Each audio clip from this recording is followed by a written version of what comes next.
High বন্ধুরা, তোমরা সবাই কেমন আছো? আশা করি সবাই ভালো আছো। তো আমি মমতা বিশ্বাস। মা রান্না করছিল, আমি সব গুছিয়ে দিয়েছি। এখন স্নান করতে যাব। চলো বন্ধুরা, তো আমি স্নান করে চলে এসেছি। আজকে মাথা ঘষেছি, মুছে আমি এখন খেতে যাব। সবাই একসাথে খেতে বসবো, মা, বোন, ভাইজি সবাই একসাথে খেতে বসবো।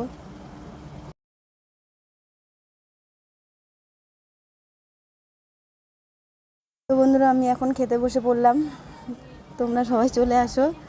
মা আজকে রান্না করেছিল মাছের তরকারি, ভেন্ডির ঝাল, আর গাছে লাউ শাক হয়েছিল। লাউ শাক কেটে সব গুছিয়ে দিয়েছিলাম, মা রান্না করেছে।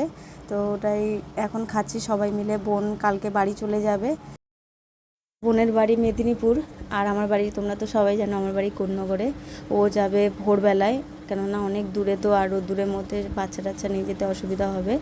আর আমি বিকেলবেলায় যাব, কেননা আমার বাড়ি কাছে। তো একসাথে ওর জন্য সবাই মিলে খেতে বসেছি। এই দিনটা আবার কবে আসবে জানি না। বন্ধুরা, এই খেয়ে দিয়ে উঠলাম। তো বোন সুপারি কাটছে। এই সুপারিগুলো দিয়ে গুটকা, তেরেঙ্গা, চুটকি এগুলো তৈরি হয়। এরকমভাবে কাটতে হয়, কেটে তারপরে বাইরের দেশে যায়।